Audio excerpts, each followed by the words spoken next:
prior to having this robust platform, we started with a few experiences, and it probably took us like twice the amount of time with almost twice the number of resources, because our existing platforms without these middleware and all this integrations happening was pretty fragile. So if we touched one place thinking we are adding a new feature, it broke something else that we didn't know, and we were just kind of trying to catch our tail, which is a never-ending thing. Hence, we decided to invest in this platform. We have seen this over and over again, is no matter how many digital tools we introduce, people still feel the need to talk to an on-site associate. Change management is a big challenge, right? Because folks who have been in multifamily have been there probably for their full careers. Like, we have a lot of people in AvalonBay who are celebrating their 15, 20, 30, 35-year anniversaries, right? So having them saying, okay, you know what, you were doing things a particular way, now this is the brand new software that we have introduced, and you really don't need to do anything. So there's a bit of trust factor involved. I don't think the software is going to cut it, because I know my residents well, or I know how to do XYZ in the system. So kind of change management is also key. Okay, welcome to the Digital Dudes podcast. I'm David. And I'm Nicole. Nicole, we just had a great conversation with Pratik. He is from AvalonBay. Thank you. He's the VP of PropTech. I was reading a different text, and I was like, I didn't want to get it wrong. AvalonBay. He is in charge of their product and development of. I don't know if it's only in-house products, but basically, he helps develop, like, when do we buy something, when do we build something. And sometimes when I talk to folks that are in charge of product or tech, they don't give great examples, or they're just more guarded about what they've actually built internally. And I thought he did a great job of trying to make it tangible about what have they decided to build in-house, why did they decide to build it instead of buy it, and what was the outcome they were looking for. Yeah, what else do you have to say about it? Yeah, I thought it was great. I mean, he talks a lot about buy versus build, having your framework to make those decisions, having the right skill set of the team to then execute on the decision if it is to build it, developing the MVP and making sure the team skill set aligns with that MVP of what's needed. So I thought that was super knowledgeable and valuable, because we kind of related and just talked a little bit about the Digible journey when it comes to technology over the last 8 years, and how we have navigated some of those decisions, and kind of we went back and forth, like, do we buy, do we build, and shared some like real world examples of how that has been applicable to us. And then he talked a lot about like prop tech integration, like integrating your tech stack, kind of what challenges to look out for as you go about that, and really trying to, I don't know, caution people, I guess, on like, don't jump into it too eagerly, and to really kind of do some due diligence up front to save some time on the back end. So super informative conversation. Yeah, and towards the end, he wrapped up with how they're currently thinking about how their internal teams are allowed to use large language models. So, like, what can they share, what can they not share? That was really helpful. Yeah, governance, which still seems self-policed in a way, but at least they're setting the standard to say these are the types of things you may do with these tools. These are the types of things that we need to be protective of right now, like certain trade secrets or PII, things like that. And so I thought that was helpful, just to in this like new paradigm, like as things are moving rapidly. He didn't want to try to handcuff people and say you can't touch them. It's more of like, hey, let's try to be cautious, and here are the guidelines. Yep. So yeah, please enjoy this conversation. Okay, we're here with Pratik. Would you please introduce yourself? Yeah, hi everyone. My name is Pratik Dhebri. I'm a Vice President and Head of Product Management at AvalonBay. I've been with AvalonBay for about 3 years now. We've made a lot of progress on our digital transformation journey. Having a customer-backed view, which is starting right from a prospect experience, application leasing, moving in, staying with AvalonBay, and hopefully renewing with us, or we also help you move out as well in a digital fashion. And then prior to AvalonBay, I was with CBRE for about 4 years, leading their data platform, their tenant experience product, and then their entire facilities management, occupier lifecycle product suite. Great. Now, Nicole, you recently heard Pratik on a panel, and he was talking about integration work. Yeah, so I'm going to read the title of your session so I don't mess it up from memory, but it was A More Perfect Union, Strategies for Creating a Better Integrated Prop Tech Stack and Ecosystem. So I guess if you were to give our listeners maybe some key takeaways for that key integration part, what would you say? Yes. No, I think what's happened in the multifamily industry is, or I would even probably make it more broader in real estate, is there has been a lot of point solutions that have come up, thanks to the whole PropTech startup ecosystem. Like they are focused on a particular problem, they solve that problem extremely well, and they're probably best of breed. But then when you look at an owner operator like AvalonBay, it creates a big nightmare. Like how do we get all these products not just being standalone with them having their own experiences, their own data sets. Like we can follow that approach, but then it will be a very very fragmented experience for our customers as well as our associates who are trying to help the customers. So there is where we kind of focused, double down on, okay, how do we really create these integrations in a seamless fashion? And there is where we really went with more of a middleware or a platform approach, which is, I would say, very common in a lot of other industries except for real estate. Having a base platform, like if you look at Facebook is a platform, and then they have various applications like photo sharing, social feeds, news feeds, etc., which are all products built on a very, very strong, robust platform. So that's kind of the same mindset we had. And the platform really serves us in, I would say, multiple purposes. Is we are able to create the single source of truth data repositories for our customers, our inventory, as well as all the transactions or leases that we do. So it becomes much easier for us to create new applications or enable new features in applications. Like prior to having this robust platform, we started with a few experiences, and it probably took us like twice the amount of time with almost twice the number of resources, because our existing platforms without these middleware and all this integrations happening was pretty fragile. So we touched one place thinking we are adding a new feature, it broke something else that we didn't know, and we were just kind of trying to catch our tail, which is a never ending thing. Hence, we decided to invest in this platform and really kind of enable rapid application development, feature development. Yeah, I was gonna ask. It's until we got to the end, I wasn't totally positive if you guys had made your own platform or if you were using something else, because it's something, to your point, like in other industries you will have some sort of like data management layer or different types of platforms that you can use, but in multifamily it's been so insular, and I think on purpose Yes. by sort of the powers that be, the power of technology. So would you share a little bit more about that decision to make your platform and maybe the trade-offs of building it yourself? Yeah, so in cases where we truly believed it will give us an advantage or create the alpha for Avalon Bay, we invested in building our own set of capabilities. For other things which are commodity, like use the word commodity very loosely here, we believe there's no point reinventing a CRM or even a maintenance platform, Mm-hmm. right? There's many companies who have done that. So in lieu of them having their own experiences, we wanted them to be part of our platform so that we still control all the data, we still control, what the customer sees or the associate sees. So that's how we've kind of followed an approach which is build where we think it can be a strategic differentiator, like our inventory data. We believe that's a strategic differentiator for us. So we invested in building that. For other things, we have kind of partnered, but partnered with a great integration into our platform. So data is no longer siloed, and it provides a great customer experience. Got it. So what I'm hearing is you guys may use aspects of a certain PMS or CRM, but there are other aspects of that that maybe you feel you could develop something better than the point solution has. Yes. Um, and then at this point, how many different, I don't know if you were to take a guess, I don't know, just directionally, how many different solutions have you guys built that other people would have instead bought tech off the shelf for?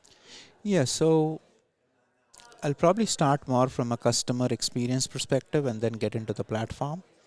So we decided to build our own search self-guided touring because that can generate us additional revenue, and we can basically get all the signals so that we can nudge customers along that journey to actually start an application with us.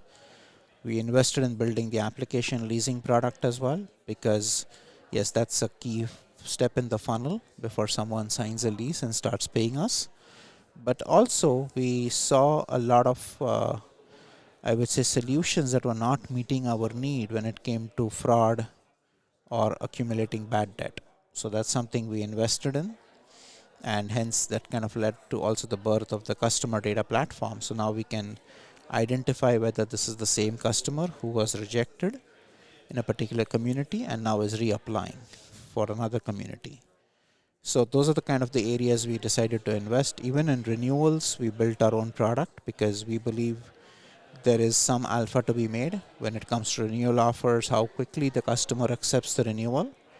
That also gives us enough advance notice of, okay, if a person is moving out, we can probably have the apartment ready pretty quickly, as opposed to the customer giving us a notice, 1 day before the deadline. Right, totally. Nicole, I don't want to step on your question because you had pre-written something about revenue. Not about revenue specifically, more around like kind of almost challenges, which is you're kind of getting to, of like when to buy versus build, how to understand the challenges that are kind of come up with the integration. So I feel like there's, we're kind of getting at some of that, but yeah, if you have anything else there. Well, yeah, I'll go to revenue and we Yeah. can come back to challenges. You had mentioned like getting maybe capturing more revenue than your competition would have. Those are great examples, it sounds like. So what I was hearing there is like if they renew sooner, then we know we don't need to be prepped to flip the unit over quickly. But if for whatever reason they're waiting towards the end, or even I guess even if they tell us that they're going to leave sooner, that allows you guys to be Yes. prepped to turn the unit maybe, I don't know, in like a week or something versus 3 weeks. Yeah, so we are better prepped with all our resources, and in busy seasons, yes, we do outsource some of the make ready tasks. So yeah, that gives us enough of a heads up. Yeah. So that's again looked at as one of the key indicators of how soon can we make the person or help the person make that decision. Got it. And is there any area there that's been surprising to you as far as like, hey, I wouldn't have thought, and now that actually really did make some alpha for us?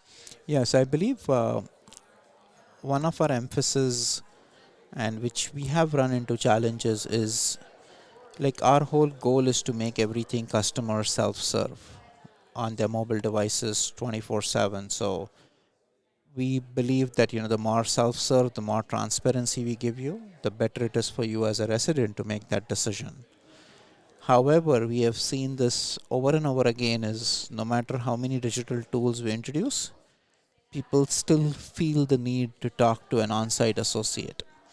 And we've kind of done some analysis of our own. Many times it's not like, hey, why did you give me so high a rent increase on my renewal? I've been a loyal customer, I've not had a lot of issues, troubles, etc. So sometimes people just need to be heard. That's kind of one of the hypotheses we have. That's why we need people who can empathize. AI is not there yet. But really hear the resident out, and then hey, can we once we hear them out, then they're more likely to sign a renewal. So my point is, the challenge is, yes, we are trying to go all digital, but still in multifamily specifically, there is a big human connection component which we cannot overlook. Yeah, totally. It is someone's home, right? So some people do want to like buy a car and never talk to somebody, or rent a place and never talk, and then others still feel like I want to feel warm and fuzzy, right? Yes. All right. So your challenges, Nicole? Yeah, so whether that's with the integrations or the decisions to like what to buy or build in house, what would you advise people on what to look out for in terms of common challenges? Yeah, so I would say the first thing is, have a clear framework for making a decision on build versus buy. I know many times it is not straightforward, as you would think, oh, should I build a CRM or buy a CRM, right? Again, probably CRM is on the probably an easier example, but you will run into issues of, okay, should I really build or buy? And again, when you build, do you have the right skill sets on the team to build this? So that's something you need to be going in eyes wide open. So that's why the framework will help. Like, and again, it's the opportunity cost. So the way I would always think through it is, let's say if all the REITs, have the exact same platform that you have bought, because if you buy something, I'm assuming there'll be other REITs who would be buying the same platform. Is that going to help you differentiate, or is it just table stakes? Right? So kind of having a clear framework is important. Knowing your team's strengths, capabilities is important, because what can you truly deliver? And then I would say the challenge when it comes, right? Like even if you buy an off the shelf software, or if you decide to build, the challenge still exists is how does it work with all the other products in your ecosystem? Because I don't think it's a good experience to have standalone pieces. Like we have lived through that. I actually rented with AvalonBay when I moved to Washington, D.C. for about 6 months. And on day one, as a resident, I was given 4 different apps with 4 different logins.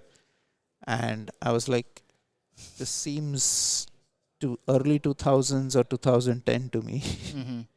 right? So that's not an experience you want from a renter who's probably paying top dollar to get into an AvalonBay apartment. Yeah, totally. And do you guys? I take Avalon Bay. My impression is it's very deliberate in its decisions. Yet, in the technology world, there's a lot of like they'll often talk about bullets and cannons. Like let's try something, see if it works, and before we decide to shoot a cannonball at it. Do you guys take a similar approach there? And are you allowed to almost like try something and then scrap it and decide to buy something off the shelf? Yeah, no. So the deliberate approach we have taken there is we believe in the software definition of an MVP, which is minimal viable product. So we are not trying to build a product with all the bells and whistles only to figure out that this did not meet the mark that we were expecting, or from a customer expectation or a business expectation. So we have more leaning on that camp of agile or lean startup, which is, hey, let's Mm-hmm. build the bare minimum product that meets the need, so we don't invest a lot of time and money. So again, our products are not built like 2-year cycles. They're probably 3 to 6 months. We want to get something out there, see if it works or not, and then decide to either scale it to the portfolio or go back to the drawing board saying, okay, this we need to change 1, 2, 3 so that it meets the mark, and then we can probably scale up. So there's a lot of deliberateness there. And the primary reason is also the change management. So something which again you alluded to, Nicole, previously, challenges. Change management is a big challenge, right? Because folks who have been in multifamily have been there probably for their full careers. Like we have a lot of people in Avalon Bay who are celebrating their 15, 20, 30, 35-year anniversaries, right? So having them saying, okay, you know what, you were doing things a particular way, now this is the brand new software that we've introduced, and you really don't need to do anything. So there's a bit of trust factor involved. Okay, I don't think the software is going to cut it because I know my residents well, or I know how to do XYZ in the system. So kind of change management is also key. And how do you kind of bring this on to the on-site? So I don't think they're against technology in a way, but they have had several mishaps with technology which make them doubt introduction of new technologies. Rightfully Totally. so. I Yeah. think you can relate to that, Nicole. Yeah, I think there's just conversation, especially in our business. It's like as a digital marketing agency that has tech products, we're moving so fast. And then there's this trust factor where it's like if one thing breaks, there's a lot of conversations happening, a lot of change management, a lot of managing of the emotions of like, can we trust this?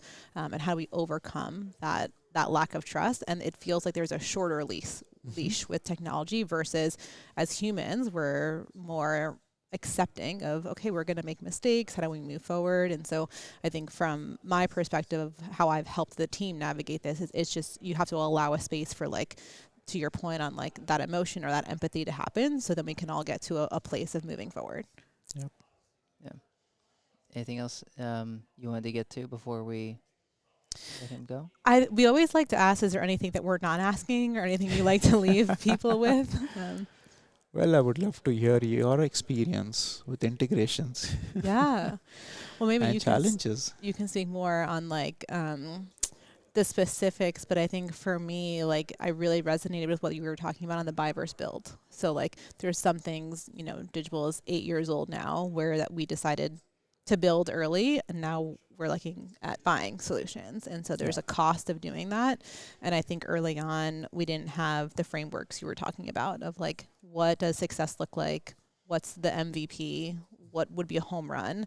And so I think there's been fluidity for us. You know, I'm a non-technical founder, and so learning as I go of like, how can we continue to move fast, use the tech resources we have, but then more recently asking ourselves the question of, to your point, what's the skill set of the team? And can they, you know, actually build this idea from concept to execution? So I think there's things that I wish we probably knew earlier that we're figuring out the hard way. I think to give concrete examples, when we started the company, we decided to buy a reporting platform, and it was one we were familiar with, and we're like, this feels like a commodity to me, kind of as you were describing. But then I think it was maybe like 6 years in, we're like, it does feel like a commodity, like a reporting platform. However, it's made for just general digital marketing, and we want to start bringing apartment data into it. And we just can't wait on them any longer, because we really want to be able to see how many leases did we drive, or what's occupancy when we do monthly reports. And it was a huge decision, 7 figures to decide to bring it in-house. We have, I think, 20 or 25 people on our tech and product teams. And they had other products that, revenue driving products, versus this is a cost center product. And Yes. we were trying to make the decision like, okay, maybe long term it'll save money, but probably actually not. It's probably actually going to cost us money to build this in-house. Yet we think it's the right move for us, because we just can't wait for this.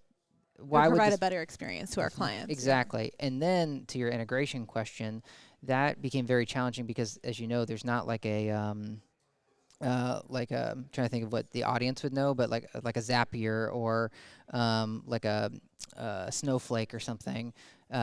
The audience would know Zapier, you would know Snowflake. That's why I did to do for multifamily, and that was really annoying, because then you have like, what version of Yardi are they on, or what on Real Page and Entrada, and if that data comes in, it may not be our fault. It may be that other platform, but now it looks like it's our fault that it shows differently on our report than their report. So that was super challenging. And, I've told many of the other founders out in the space, I'm like, if you do something, please go build like the Snowflake for multifamily, because someone needs to do it, but it's going to be a lot of work, and we got other things going on. So there's that. And then the other thing with integrations was, in the beginning, we do digital ads and marketing. There's lots of people in the space that do that. And our clients, like if it's third party, so not like an AvalonBay, but a third party manager may use 6 or 7 vendors, different Google vendors. And our clients would be like, hey, I kind of have to use this vendor because of some other relationship the owner has, but I want you guys for the other thing, but I don't have one spot to bring my reporting. Yes. So for those clients, we'd say, hey, we can show them on our reports for you, if you wouldn't mind, like, trying to tell them we'll play nice, like, and then if they give you access or give us access, it can flow into our reports, and yada yada yada. And that was a real hard thing at the beginning when we were smaller, because I guess people just weren't as collaborative, our competitors. Yep. But once we got bigger and they saw like, hey, they've tried to be nice the whole time, then they became more willing to say, okay, cool, yeah, let's work collaboratively on this. It's the best for the client. And they didn't, and eventually they saw like, okay, if we don't start to play ball, then the client's going to end up picking one over the other. And would we rather play chicken here, or would we rather just like get on board and be good partners to our client? So does that help? Those are great points, because certainly I see, like, you have to collaborate. You have to be good partners. Like, again, my limited experience in AvalonBay has taught me that yes, many customers, or not customers, but many of our software providers, they don't want to play ball all the time. because they're like, hey, this is my data. Why should I share it with you? Or they make it extremely hard Mm-hmm. for you to kind of extract that data, pass it on to some other system. But I think the more collaboration you see amongst the software vendors in multifamily, similar to your Snowflake Mm-hmm. comment, right? I think it's going to lead the industry forward. I don't think siloing data, saying I'm not going to share my data is going to be right for the industry in the long term. Yeah, and I think if the vendor partners take that view of they understand like this is the way the world is going, then it's kind of like play the long game versus the short game, right? Like eventually, like Yes. that's gonna rub off when you start being known as being like super closed-minded. People will over time say like, I don't want to use them because I'm gonna get locked in. Yeah, it's just it becomes like they want the company in the short term is rewarded with giving friction so that you can't leave their system easily. But in the Exactly. long term, that friction hurts their relationship with the customer and eventually their pocketbook because the customers will say like, I do want to start like AI is making it easier to code, so we're going to try building our own things, but that means we need to have access to our stuff, so long term we can't stay on you if you're going to be a walled garden. um, Yep. yeah, one other thing I wanted to mention just on your comment about like buying, building, and like what we've done. We back to the commodity. There are times that we found that similar to the reporting, call tracking, I very much see as a commodity, and yet there was nobody that was meeting our needs in the space, and so we went Yes. through almost a dozen call tracking vendors, and eventually we're same idea of like, okay, well I guess we gotta build this thing, and that was one though where we built it just to do. Some of the call analytics stuff that we wanted that helped our Yes. campaigns be better, but we actually saw massive call savings or cost savings after the fact. I think our cost got reduced by like 80%. So it was really scary at first, and it's an Yep. essential part of our business, but it is something, it's kind of the Jeff Bezos thing. Like our call tracking makes our beer taste better, and so it's worth doing. But there's other Yes. things that don't make it taste better, and so they're not worth doing. No, that's a great example because yeah, I've seen sometimes commercial off the shelf software, right, does not meet all what you want to do. So yes, you can bolt on, you can make it work, but if the cost to building it is not that high, or the ROI, right, which is the benefit you're going to get, is much superior, then definitely it makes sense to build it yourself. Yeah, but have to proceed with caution, right? Because one thing that got us in trouble was eventually your team's doing 60% maintenance work, right? Yes. And you're like, oh, shoot, we used to be able to build things fast and move quickly, and now I feel like we're slowing down. Yeah, so you have to just weigh it, right? Like, is this one more thing we want to start to maintain or not? Is it worth it? And it's okay to go back and forth, where Yes. like maybe you then like eventually call tracking catches up and you decide to go back or whatever.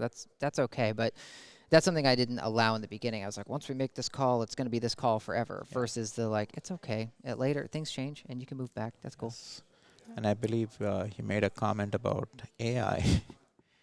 I'm seeing AI not just in multifamily but other industries as well is going to dramatically change the landscape. And yes, you have to be agile, nimble in your mindset. Like what decision you took 6 months back, you'll probably, based on new information on new products being launched, you may want to go back and revisit because the world is evolving very rapidly. Like I would say with AI in software development itself, in my teams, we are itself seeing a lot of productivity increase to a point where I do tinker around myself in code, and yeah, I was able to build a complete prototype with all the code written just by providing prompts. Like I did not have to type a single line of code.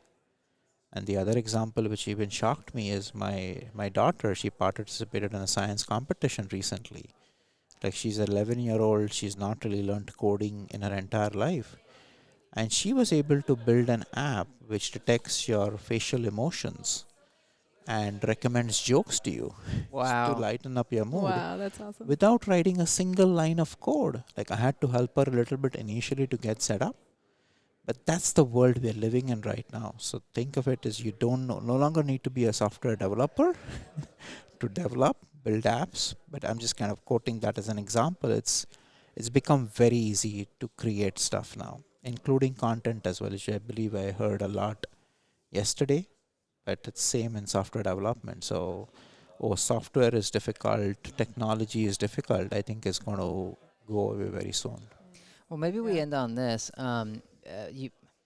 It's a can of worms because I remember back, I don't know, when I first got into the corporate world, it was like multiplayer spreadsheets just started becoming available, right? And then you could be like, okay, great. If I move on to Google Sheets or I don't know, Airtable or something, I can start to build my own little like almost app or program to help handle my stuff. Yes. And at first, some companies that I was with were really nervous about it. They're like, "Whoa, hang on, what are you doing?" It's like, "But I gotta get my job done, and this is better than what you're giving me to get done." Eventually, they're like, "Okay, fine, it's a Google Sheet."